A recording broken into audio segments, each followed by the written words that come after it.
Feliz el hombre que no anda en camino de pecadores, que no se sienta en la mesa de los escarnecedores, que medita en la palabra de Dios de noche y de día, es feliz.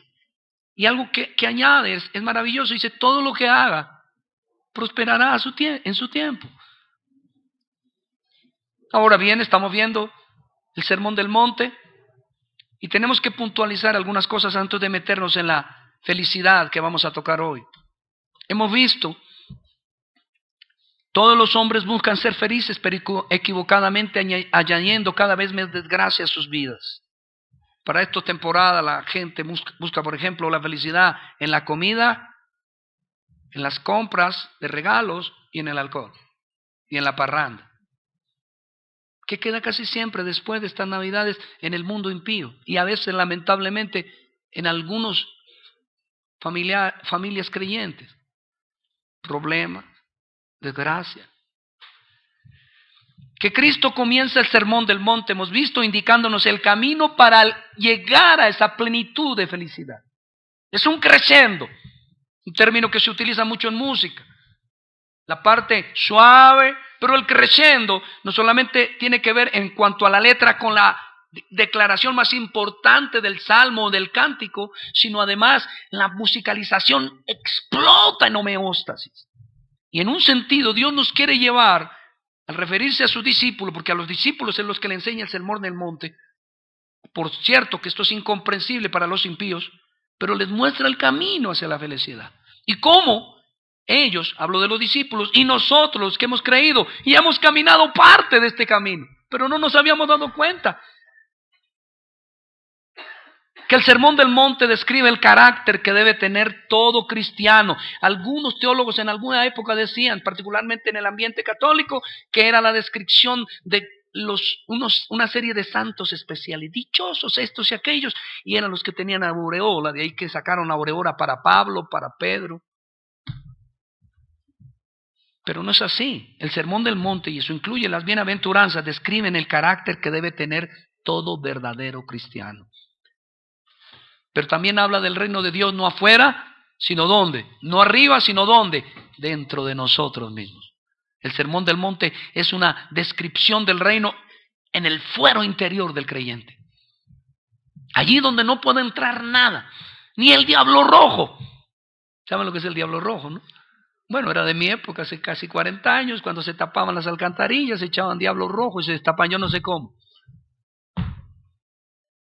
Es el fuero interno. Que las bienaventuranzas son el comienzo del mismo y que describen las felicidades que una tras otra y en orden lógico son propias de un creyente, uno que ha sido llamado por Dios de una manera eficaz.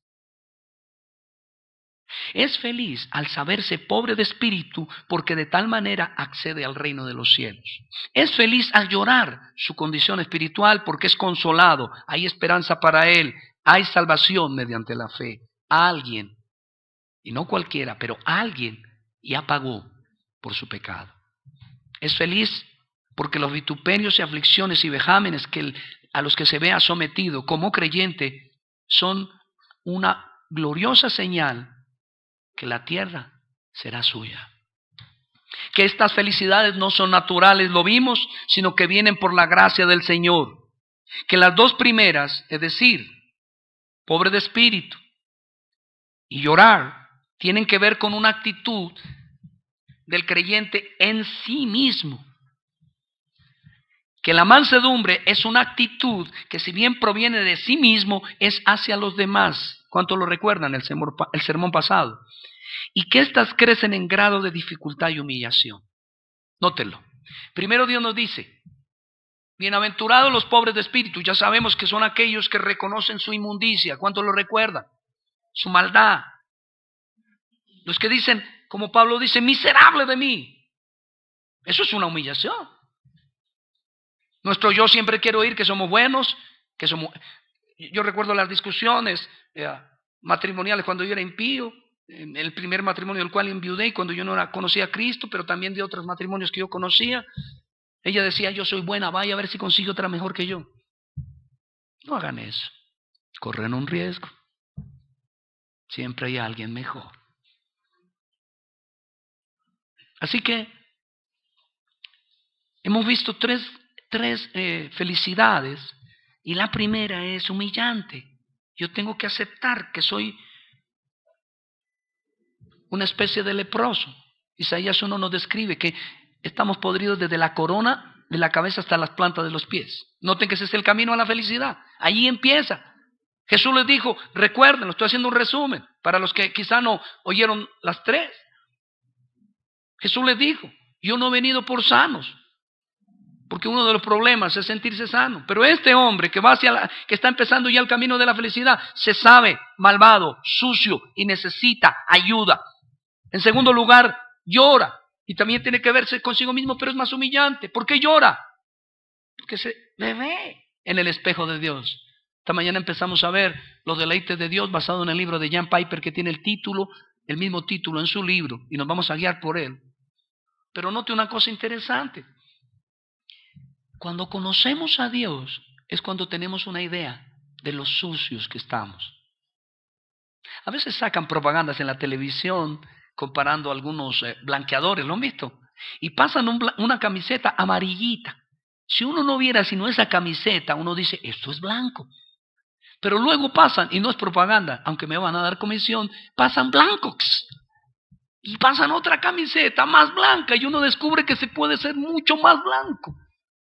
Y si siguieran apareciendo productos que van blanqueando, llegaría un momento que la blancura, ¿qué haría? Resplandecería. Y eso fue algo así que vieron los apóstoles en el monte de la transfiguración, cuando el Señor fue transfigurado. ¡Wash!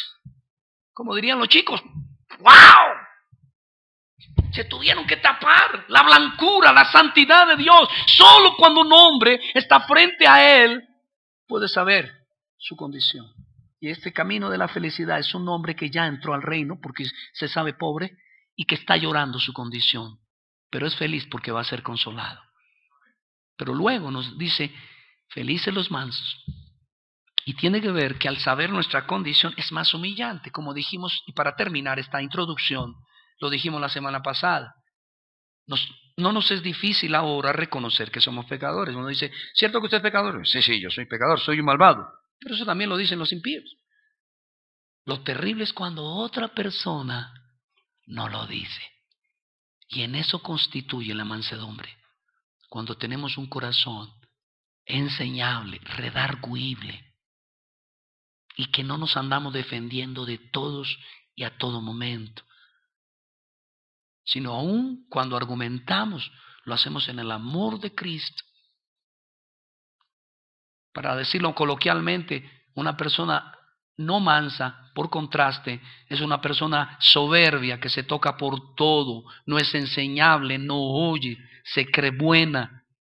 Es buen papá, es buen suegro, es buena suegra, es buen hermano, es buen hijo. Y si le van a enseñar algo, dice, yo ya lo sabía. Pero como sé que esto no es la esencia del mensaje del sermón pasado, deben saber que está en CD y está en DVD para que lo adquieran por si alguno quisiera ponerse un poco más al día y entender mejor. Permítame recordar una vez más que una bienaventuranza conlleva a la otra. Solo siendo pobres de espíritu a nuestros propios ojos nos llevará a llorar con un corazón quebrantado, lo que nos conduce a ser personas mansas, pues tal realidad nos muestra qué gracia y misericordia hemos recibido y que somos, como dijo Pablo, los primeros pecadores, y que callaremos con toda seguridad al ser afrentados si recordamos de dónde nos sacó el Señor. A veces se nos olvida y alguien tiene que recordarnos de dónde nos sacó el Señor. El mismo profeta dijo, no olvidéis nunca de cuál fue la piedra de la cantera en que fuisteis cortados. Es bueno estar recordando de dónde nos sacó el Señor, no para amargarnos, ni para permitir que el maligno o nuestra propia conciencia equivocadamente nos acuse de los pecados que ya fuimos perdonados, pero sí para mantener un corazón manso. Y hoy hemos titulado, por el mismo versículo, felices los que tienen hambre y sed. Mateo capítulo 5, verso 6, vamos a leerlo. Mateo capítulo 5, verso 6, quisiera que lo leyéramos al unísono. Lo tenemos ahora. Bienaventurados los que tienen hambre y sed de justicia, porque ellos serán saciados.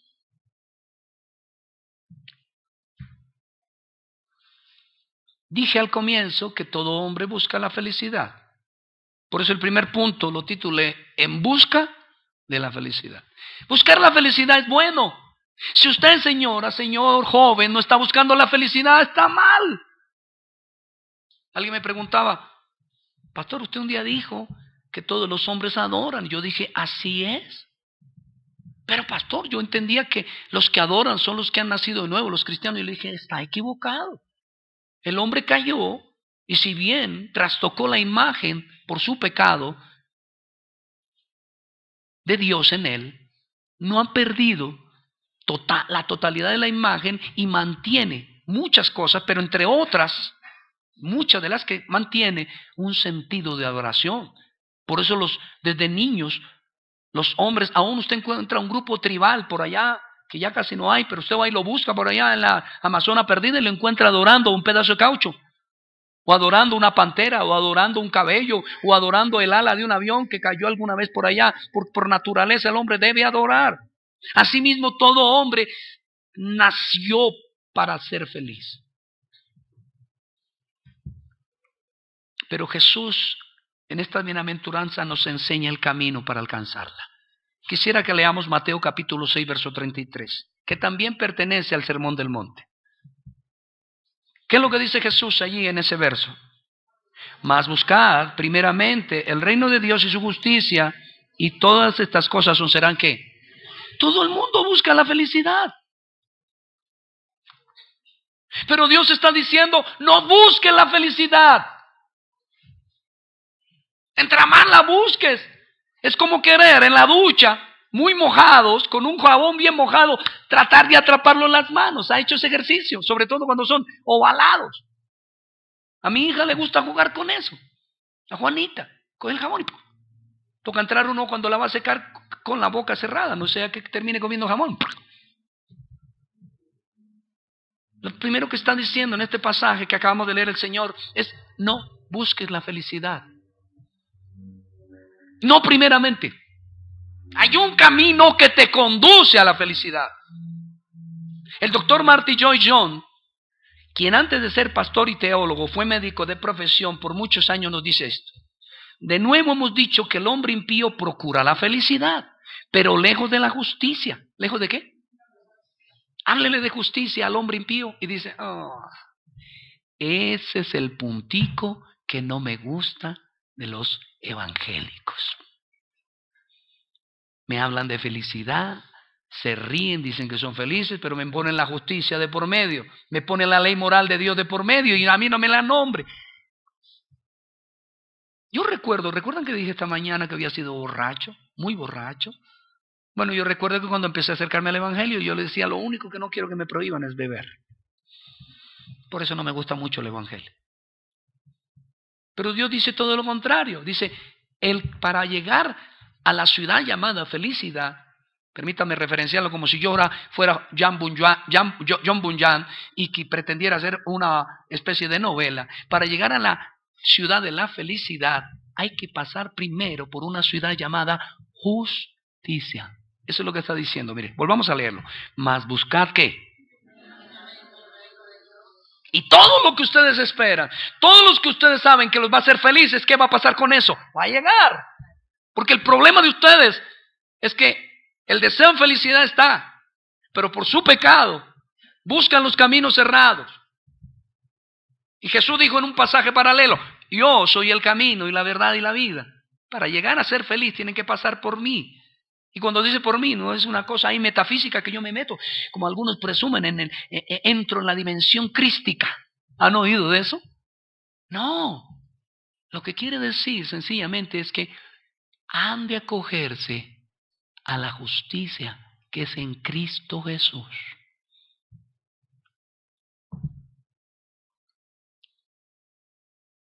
Pero lejos de la justicia, ya dije, porque cada vez que coloca la felicidad delante de la justicia, se condena a la desgracia.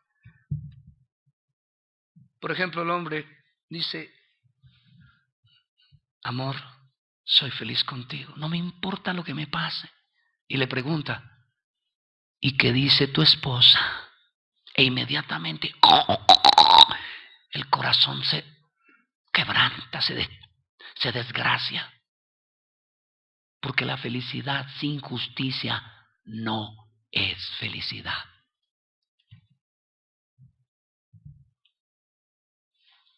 El mensaje del Evangelio es este, del Evangelio. Solo pueden ser verdaderamente felices los que buscan ser justos. Pongan la felicidad en lugar de la justicia y nunca alcanzarán la verdadera felicidad. Y dice Martin Lloyd-Jones, que dije que fue médico antes de ser teólogo. Pensemos en una persona que sufre una enfermedad dolorosa. ¿La tienen en la mente? Contésteme en una mente. Ok. En general, el deseo de un enfermo, como estos, que tiene una enfermedad muy dolorosa, ¿cuál es el primer deseo? Aliviar el dolor. Él no está preocupado de más, que mire, que la nariz, que se le va a quedar al revés. ¿Qué tal? Yo me acuerdo aquí, acaba de entrar, gracias a Dios, vi a Danielito Guzmán. Una vez nos invitaron a un partido de fútbol. Yo recuerdo en un sábado. Daniel se acuerda. Y lo pusimos de arquero. Graso error. Primer valor que le tiran, no iba ni a 5 kilómetros por hora. Se lanza como pantera. ¡Watch! Y cuando se paró, ¿cuál era el dedo? El meñique. Lo tenía en perfecto ángulo de 90 grados. Así que nos tocó correr, lo abrazaron y yo cogí, no fui yo, fue a la inversa. Y yo lo abracé y Edwin Ramírez, el esposo de Rosalvita, papá de Jason, el guitarrista, que es el tío del abuelo y del primo, me fui, ¿sí ven cómo me fui? Le cogió el dedo y se lo enderezó. En un momentito. Pero en ese momento a él no le importaba el dedo. ¿Cómo iba a quedar? Decía, no. La preocupación nuestra es que el dedo volviera al mismo lugar. ¿Cuál es la preocupación de él? El dolor. Y dice Martin Lloyd-Jones que la primera tendencia de las personas con una enfermedad dolorosa es solucionar el problema del dolor. Quíteme la muela. ¿Nunca les ha pasado? Me tocaría decir, por eso miren cómo quedé. En mi época, como no habían tantos sistemas de aliviar, y era una tortura china ir al odontólogo, todo lo que dolía había que sacarlo. Por eso mi madre decía, lamentablemente, ella no era piadosa, pero decía, los consejos que le daba a ciertas damas cuando estaban enamoradas y su esposo le hacía problemas, mijita, un clavo saca otro clavo. Hay que sacar el dolor. Dice Martin Lloyd-Jones, a nadie le gusta el dolor. La única idea de este enfermo, por tanto, es hacer lo que pueda para aliviarse. Dice, sí, muy bien, paráfrasis mío. Pero si el doctor que lo atiende también está preocupado solamente por aliviarle el dolor, es muy mal doctor. Su principal deber es descubrir la causa del dolor y tratarla. El dolor es un síntoma maravilloso que la naturaleza provee para llamar la atención acerca de la enfermedad. Y el tratamiento definitivo para el dolor no es tratar el dolor, sino tratar ¿qué? La enfermedad.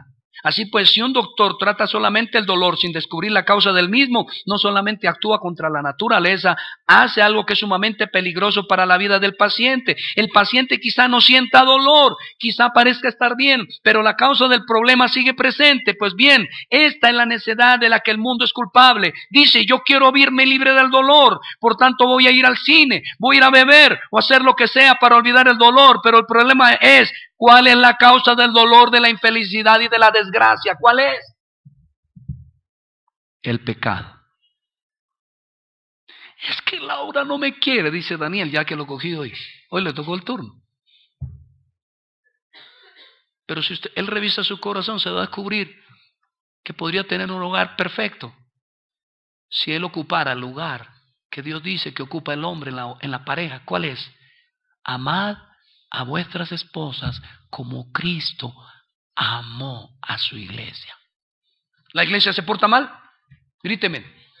¿Peca la iglesia? ¿Tiene defectos, aunque también tiene virtudes? ¿Falla una y otra vez? ¿Y qué hace Cristo? Venid a mí, de tal manera, con amor eterno os he amado. Así que noten que la base de la infelicidad no es que no tengamos dinero.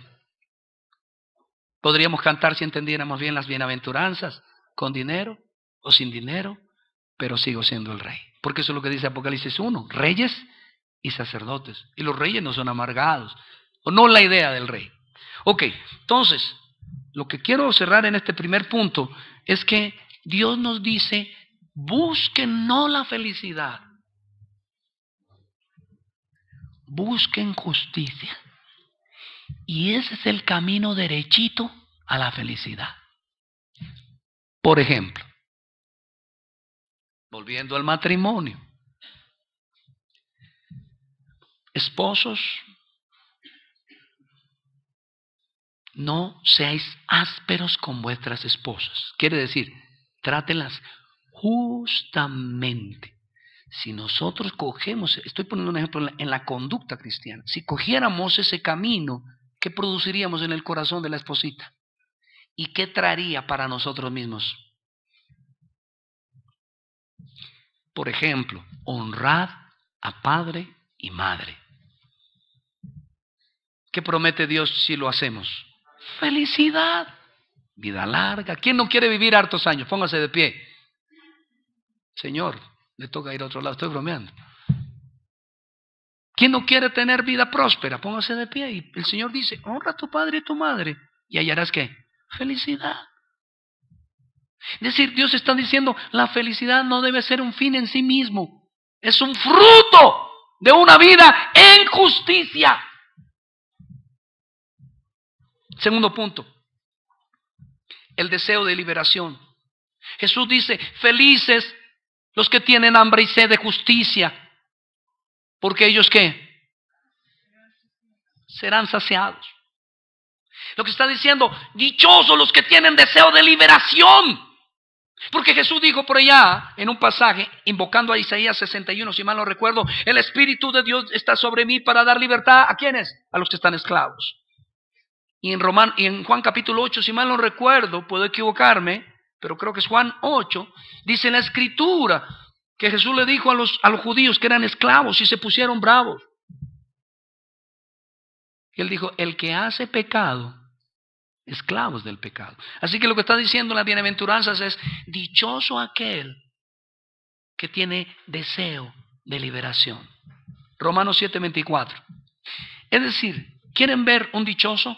Lo ven en pantalla o lo ven en sus Biblias, pero está en pantalla también el versículo. Mire, ¿qué dice? Léalo conmigo ahora. Miserable de mí. ¿Entiende?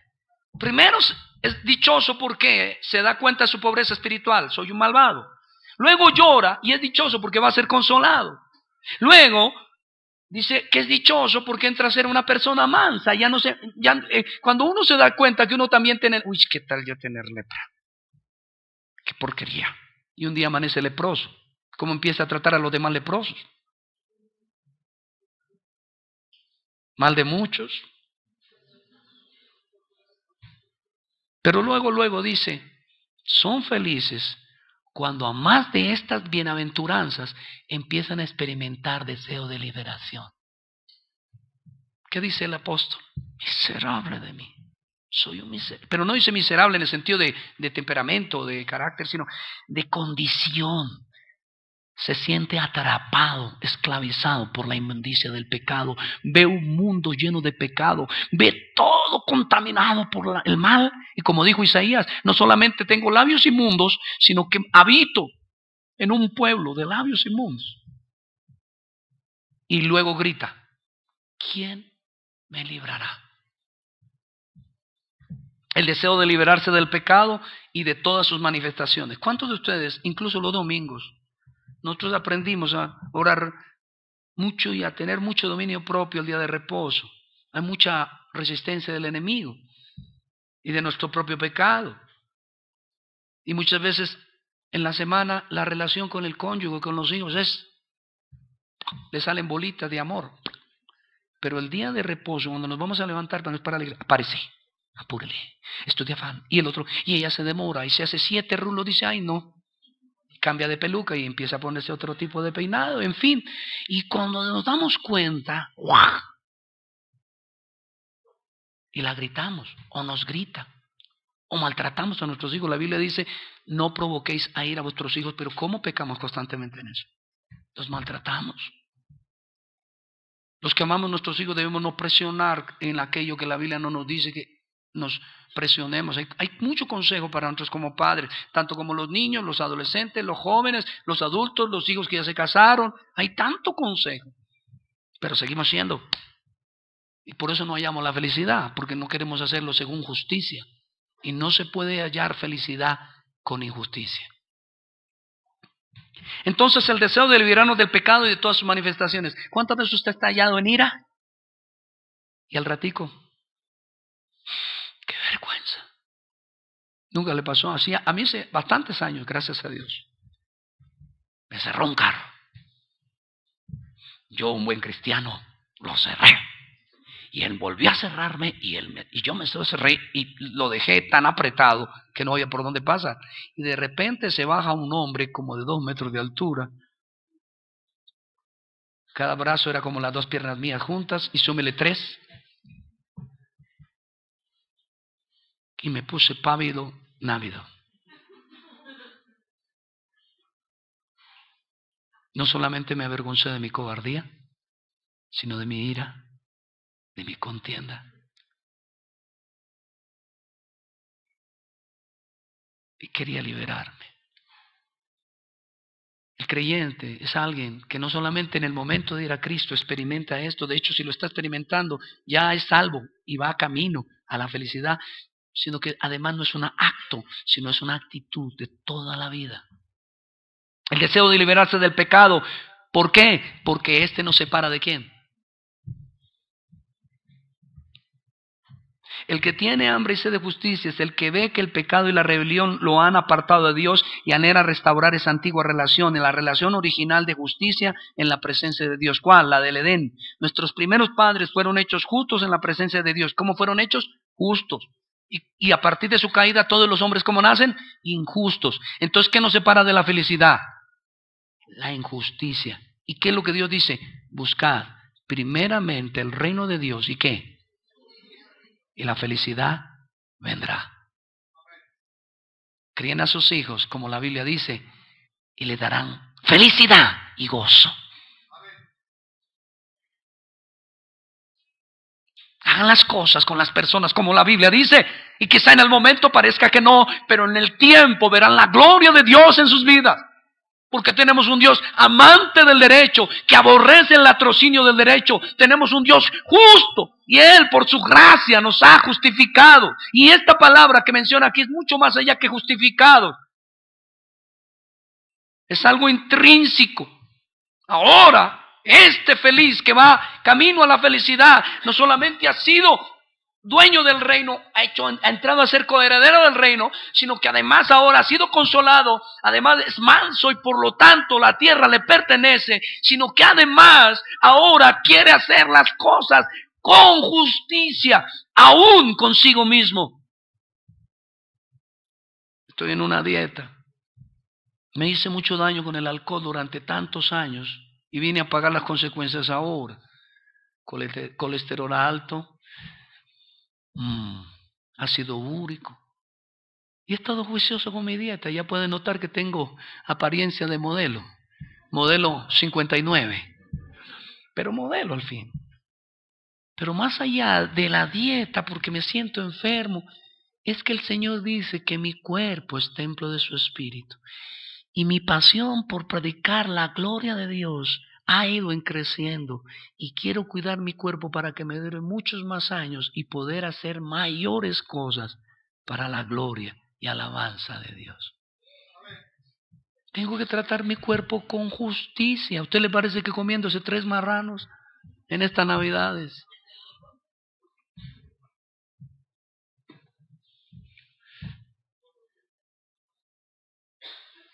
Pero más allá de ser justos en el sentido mismo, ¿sabe qué es lo que desea? El dichoso que tiene hambre de justicia, ¿sabe qué quiere? Ser justo delante de Dios. Muchas veces actuamos en justicia y la gente nos trata mal, habla mal de nosotros, no les gusta. Pero nos arrodillamos y Dios dice, buen y fiel siervo, bien has hecho. Pero es que mi mamá no entiende por qué le tengo que pegar a mi hijo. Y como es la abuela alcahueta, dice ella. Y entonces el Señor le dice, hija, el que niega la vara a su hijo aborrece y tú le has castigado con amor, prudentemente, pero le has castigado físicamente, así que bien has hecho. No te importa lo que piensa tu abuela. Porque lo que te tiene que importar, la verdadera felicidad, es que te hagas lo que yo llamo justo y aborrezcas lo que yo llamo injusto. Injusto sería no corregir a nuestros hijos. Esta sociedad y este mundo está como está porque la autoridad paterna y la familia se ha desboronado. Pero también significa un deseo de verse libre del poder del pecado. El pecado nos... ¿Cuántos de ustedes luchan todos los días con el pecado? Si entrara Ortiga en policía diría, quedan presos porque te botó la mano de arriba. Así está confirmado que en los evangélicos, en todas las iglesias, aún las bautistas, en Reforma, roban a sus feligreses. Mire, los encontramos en una foto y todos estaban así. Nos da vergüenza el pecado nuestro. Nos incomoda cuando somos verdaderos bienaventurados. Nos sentimos mal con nosotros mismos y queremos ser libres de esa su influencia del pecado. Y usted y yo sabemos que hay áreas, si bien no todos pecamos en las mismas áreas, todos somos pecadores, pero no todos tenemos el mismo énfasis. Pero hay áreas que solo pensar en ellas nos avergüenza. ¿Cuántos dicen amén? Y entonces el dichoso que tiene hambre de justicia es porque quiere librarse del poder del pecado. No solo en lo externo, sino en lo interno. Recordemos que el Sermón del Monte hace referencia al reino de Dios en nosotros. Es comprender que el mundo en el que vive está bajo el dominio del pecado y de Satanás. Mundo, pecado y Satanás. Y a los tres aborrece y desea separarse absolutamente de ellos bajo el yugo de los cuales había vivido en otro tiempo. El que robaba, no robe más. El que adulteraba por implicación, no lo haga más.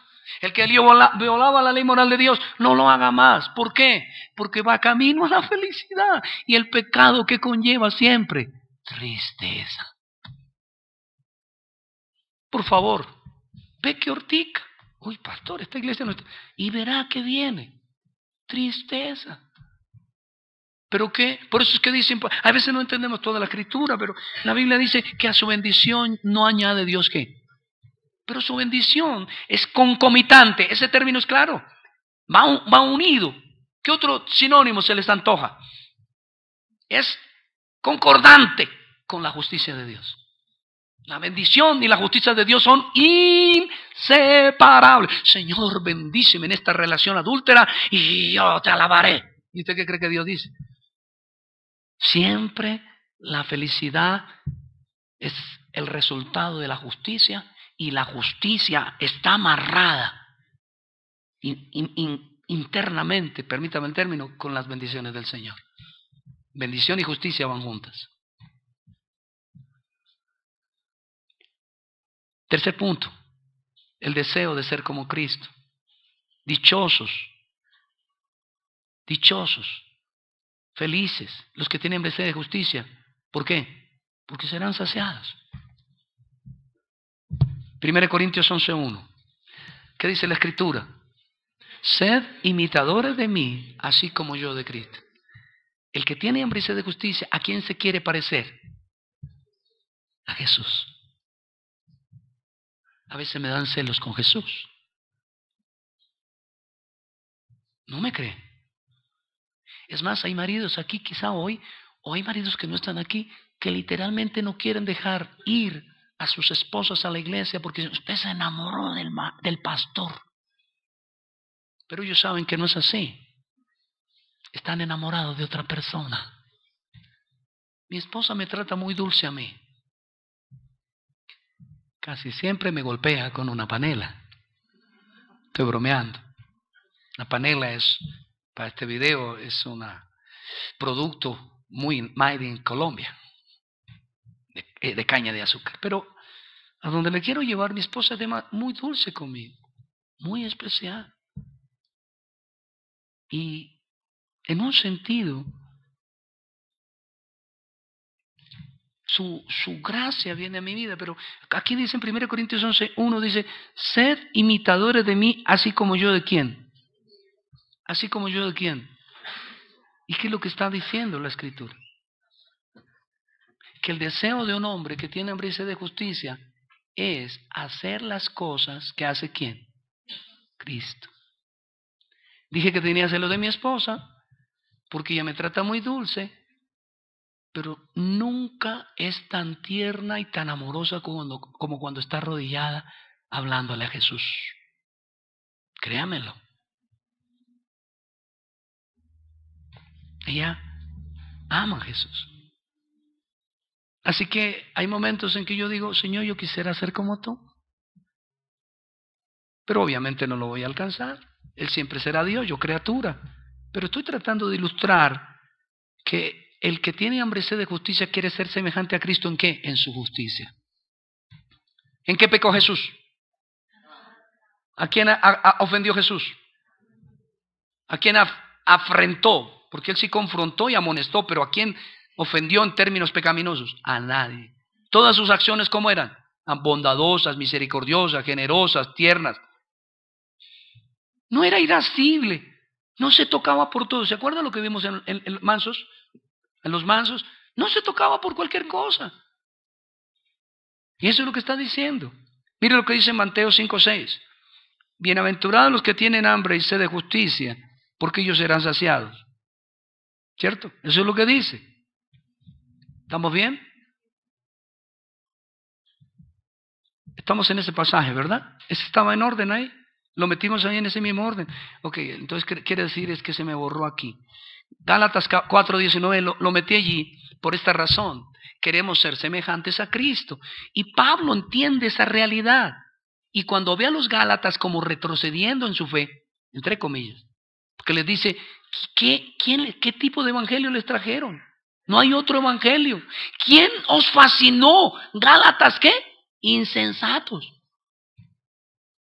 Que habiendo recibido la salvación por la fe en la justicia de Cristo, quieren ahora vivir y ser aplaudidos, ser recibidos y exaltados en el reino por su propia justicia. Entonces le dice, hijitos míos, por quienes vuelvo a subir dolores de parto hasta que ¿qué? Hasta que Cristo sea formado en vosotros. ¿Qué quiere decir?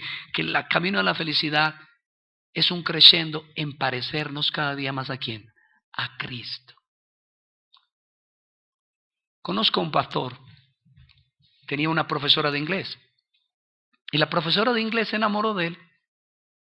Un día le dijo en sus clases de inglés, pastor, yo estoy enamorado de usted.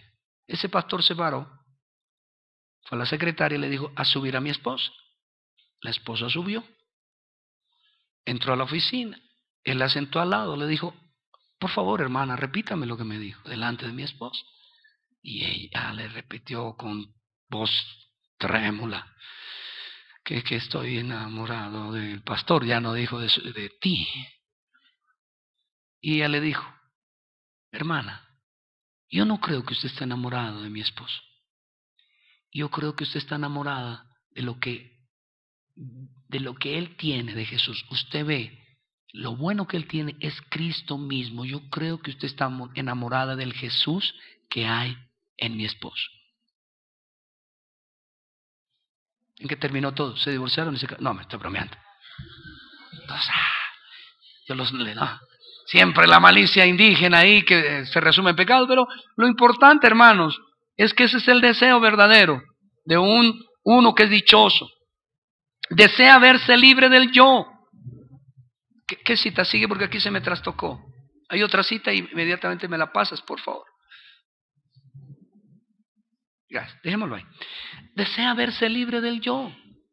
En todas sus horribles manifestaciones, en todas sus formas. Ese monstruo horripilante que se manifiesta constantemente y que quiere controlarle. ¿A cuántos de ustedes como cristianos les ha tocado pedir perdón a personas que usted ama mucho y contra las que pecó? Levanten la mano. Es el yo. El yo. El viejo hombre. ¿Qué fue lo que Jesús dijo? Los que quieren venir en pos de mí, ¿qué deben hacer? Negarse a sí mismo. Y el que tiene hambre y sed de justicia no busca su propia justicia. Confía en la justicia de Cristo que es en la cruz, pero también confía propiamente en la ley moral de Dios. Tener hambre y sed de justicia es desear ser santo positivamente. Es desear mostrar los frutos del Espíritu. ¿Cuáles son el fruto mejor? ¿Cuál es el fruto del Espíritu? Amor, paz, paciencia, benignidad. Qué lindo que un día dijera a su esposa, o su padre, o su hijo, cuando están leyendo Gálatas capítulo 4 o 5, ahora se me fue de la mente, cuando dice el fruto del Espíritu y lo describan, el fruto del Espíritu es amor, paz, paciencia, benignidad, y digan, ¡ay! Hermano, usted, no, es Gálatas. Oh, hermano, usted está describiendo a mi mamá. Usted está describiendo a Diego Kim. Usted está describiendo a mi suegro Alvarito. Usted está describiendo al pastor Cristian. Bueno, seguramente nunca dirán perfectamente que es así, pero es lo que quiere decir el Señor. Su felicidad consiste en vivir en mi justicia y confiar en que en esa obediencia el Espíritu manifestará su fruto en usted.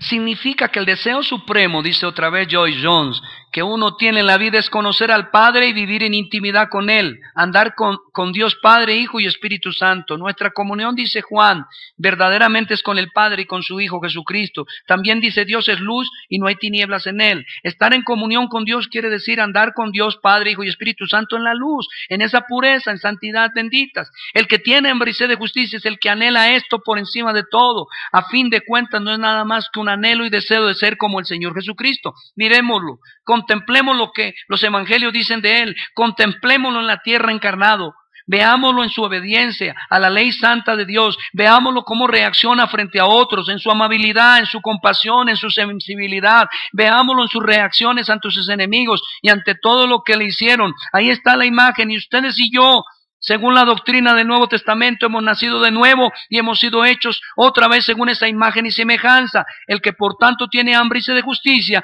es el que desea ser así. Su deseo supremo es ser como Cristo.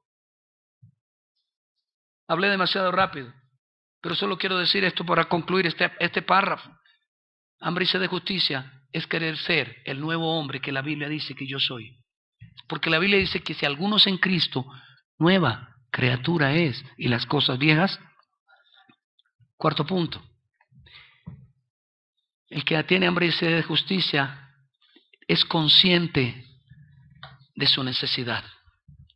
Porque hay gente que no es consciente. Romanos 7:24 de nuevo, ¿qué dice? Miserable de mí, ¿quién me librará de este cuerpo de muerte? No es un sentimiento pasajero, es algo que no deja de instarnos, combinarnos hasta que nos sea plena y absolutamente hecho realidad. Voy a poner un ejemplo. Jesús, en un pasaje paralelo, dice el apóstol Pablo, si mal no recuerdo, anhelad como niños recién nacidos la leche espiritual no adulterada. ¿Y cómo es un niño recién nacido? ¿Qué hace cuando nace? Voltea su carita y chupa, y si usted le pone un momomón, chupa, y si usted le pone un dedo, que es la costumbre de algunos papitos, le pone la punta de la nariz, gugu, ¿y qué hace el bebé? Chupa. ¿Es de vida o es de muerte? Si no come, ¿qué va a suceder? Y eso es lo que está diciendo. El verdadero feliz es uno que tiene tanta hambre de la justicia de Dios que es como ese bebé y no descansa hasta que queda saciado. Quinto punto, es hambre y sed de Dios. Salmo 42:1. Han oído el coro, ¿verdad? Como el siervo busca por las aguas, así clama mi alma por ti, Señor. El que tiene hambre y sed de justicia, realmente lo que quiere es saciarse ¿de quién? ¿De quién? Señora, les tengo una buena noticia y una mala. ¿Cuál quieren primero? La primera, la mala. Va para Tania, representando a todas las damas, y aún las solteras, que se casarán un día. Su marido, John Almario, nunca la hará plenamente feliz. La buena, Jesucristo, siempre la hará plenamente feliz. Eso es tener hambre y sed de justicia. Uno a veces se pregunta por qué la gente no quiere congregarse, porque la gente cambia el día de reposo por cualquier bagatela. Ah, pero era el día del cumpleaños de mi abuela. Pues deje a su abuela. ¿No fue lo que dijo Jesús? Ay, déjame y voy a ir a enterrar a mi padre. Déjame enterrar a mi padre y te sigo. ¿Y el que le dijo? dejad que los muertos entierren a sus muertos. El día de reposo es el día de reposo. Están los 10 mandamientos. Si el día de reposo no está vigente, entonces tampoco está vigente no matarás. Podemos matar a todo el mundo, pero es uno de los 10 mandamientos. Este salmista dice: mi alma tiene sed de Dios, del Dios vivo. ¿Cuándo vendré y me presentaré delante de Dios? Un verdadero creyente no puede dejar de estar en la presencia de Dios. Pero es que Él es santo y hoy también pequé. ¿Qué importa? Él dijo: acercaos confiadamente al trono de la gracia, del oportuno socorro. Él dijo: Él no ignora que su pueblo todavía peca, pero Él, su provisión, su sangre es de carácter eterno. Perdona pecados pasados, presentes y futuros. Somos perdonados en Él. Cada vez que venimos a Él somos restaurados a su imagen. Siempre, porque Cristo murió una vez por nosotros y para siempre. Su sacrificio es para siempre. ¿Entiende por qué tenemos hambre de Él? Cuando usted se siente tan mal por su pecado, corra a Cristo. Corra a Cristo. Cuando el hijo pródigo tuvo hambre, ¿qué hizo? Tenía primero hambre de mundo, de mundanalidad, diría alguien. Y se fue y se llevó toda la herencia, ¿lo recuerdan? Y a pachanguear, y a tener mujeres, y se gastó todo. Al final ya no le quedaba nada, pero tenía ¿qué? Hambre. ¿Cuál hambre? Física. ¿Y qué comió? Algarrobas. Pero hay un momento en que ya no tiene hambre física. ¿Lo notaron? Él dice: extraño a mi padre. Y cuando tuvo esa hambre, no fue a las algarrobas. ¿A dónde fue? A donde su padre. De eso está hablando. Bienaventurados los que tienen hambre y sed de justicia. Y voy a terminar aquí, punto 6. ¿Cuál es la felicidad de los que tienen hambre, o mejor, de los que tenemos hambre y sed de justicia? Mateo 5:6. Bienaventurados los que tienen hambre y sed de justicia, porque, esa es la razón de su felicidad, porque ellos serán saciados. ¿Qué significa ser saciados? Porque recibirán lo que desean.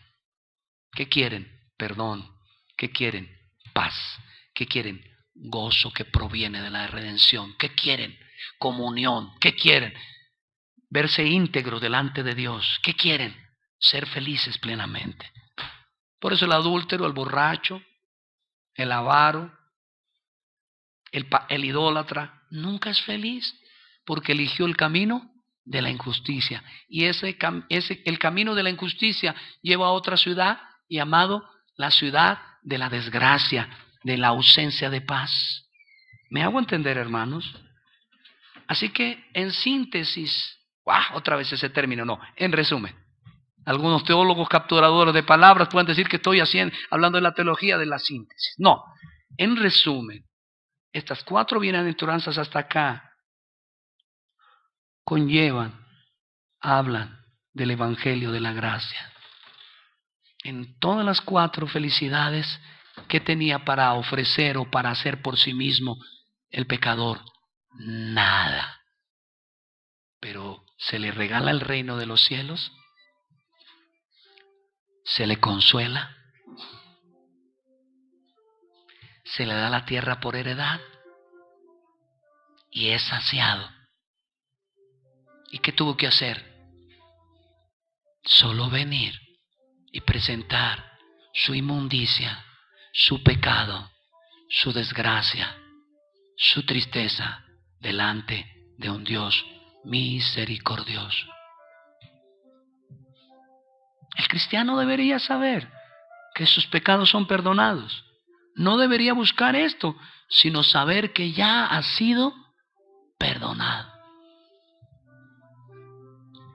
Ya fue saciado. Pero cuanto más saciado es, más hambre y sed posee. Quiere ser absolutamente semejante a Cristo. Terminemos con una cita. Primera de Juan, capítulo 3, verso 2. Amados, ¿ahora qué somos? Los que hemos ya caminado este camino, hijos de Dios, y aún no se ha manifestado lo que hemos de ser, pero sabemos que cuando Él se manifieste, ¿qué seremos? Semejantes a Él, porque lo veremos tal como es Él. Nadie logrará ser semejante a Cristo en esta tierra, pero cuando Él regrese sí lo seremos. ¿En qué sentido? En el sentido de justicia. Ya no habrá injusticia alguna en nosotros. Ya no habrá pecado. Así que, hermanos y amigos que vienen hoy, ¿quieren ser felices? Hay un solo camino para ello. ¿Es estrecho? Sí. ¿Es humillante? Sí. Pero como la mujer enferma de flujo, me encanta ese coro, quisiera cerrar con él, porque me parece muy lindo. Esa mujer oliendo a podrido, sangre podrida, porque manaba sangre todo el tiempo, como si tuviera una menstruación continua durante muchos años. Eso es terrible. Así que el olor de ella debería ser terrible, más sus dolencias, más saber que estaba muy enferma, seguramente estaba anémica, se sentía de fallecer, pero pensó, si tan solo tocara el borde del manto del Señor, sería sana.